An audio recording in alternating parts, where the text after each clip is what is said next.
The subcommittee will come to order. Without objection, all members may have 5 days to submit statements, questions, and extraneous materials for the record, subject to the length of limitation in the rules. Terrorist use of social media has exploded over the past several years. Terrorist groups from ISIS to the Taliban use social media platforms to recruit, radicalize, and spread propaganda, and even raise money. Section 219 of the Immigration and Nationality Act states that it is unlawful to provide a designated foreign terrorist organization with material, support, or resources, including any property, tangible or intangible, or services, among them communication equipment and facilities.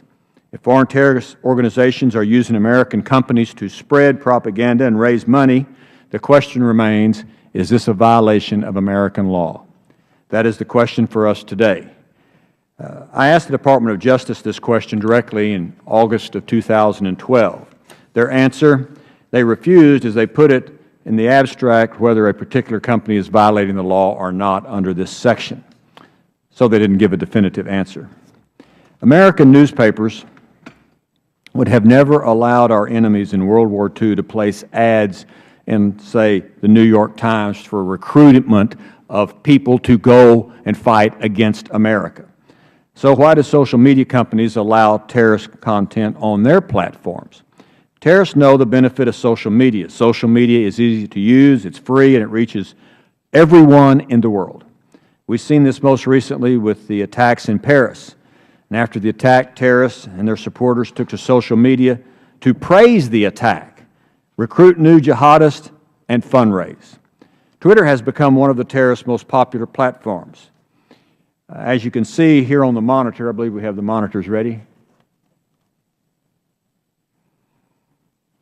A British jihad in Syria is bragging about ISIS and is threatening America. We have another example of that. Here is an example of terrorist use of social media. It's a Facebook fan page for Khorasan group in Syria, complete with a message board and photos.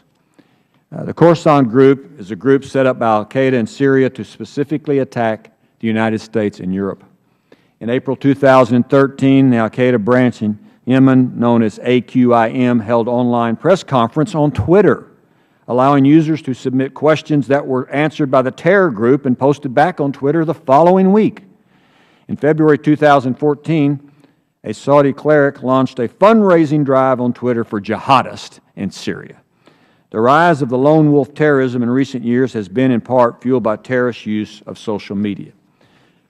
The Boston bombers made 2 pressure cooker bombs. The recipes for those bombs were published before the attack in al-Qaeda Inspire magazine. That magazine was released and promoted on social media.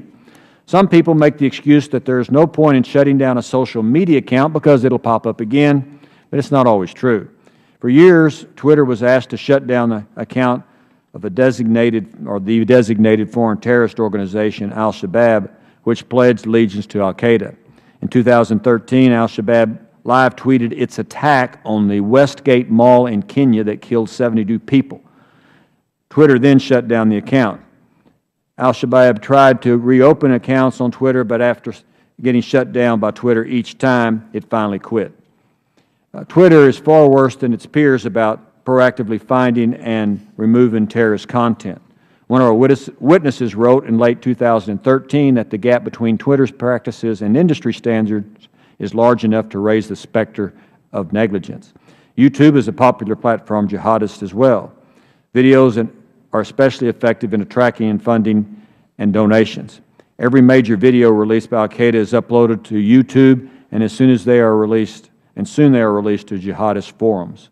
ISIS posts videos on YouTube and a service called Vimeo that depict graphic violence. However, YouTube does try to remove them, but can't get them all. In September 2010, I did send a letter to YouTube urging them to change their policy when it came to terrorist accounts. They did, allowing any user to flag a video for terrorist content, but have since changed that policy and instead take videos down if they post graphic content or train terrorists. Facebook is also a favorite social media site for terrorists and jihadists. Fortunately, Facebook has redoubled its efforts to proactively identify and remove that content. 2011, the White House published a counter-radicalization strategy that acknowledged terrorist use of the Internet and social media to spread hate and violence. The report also committed the administration to devising a strategy to deal with this phenomenon. However, no such strategy has been published by the administration. Then I sent a letter with a number of other colleagues in September of 2012 urging the FBI to do more to reduce terrorist use of Twitter. The FBI refused, saying they gain intelligence about groups and individuals from their social media activity, even though it is apparent that this social media recruits terrorists who want to kill. That may be true, but it must be weighed against the benefits of terrorist groups that enjoy this use because of the activity.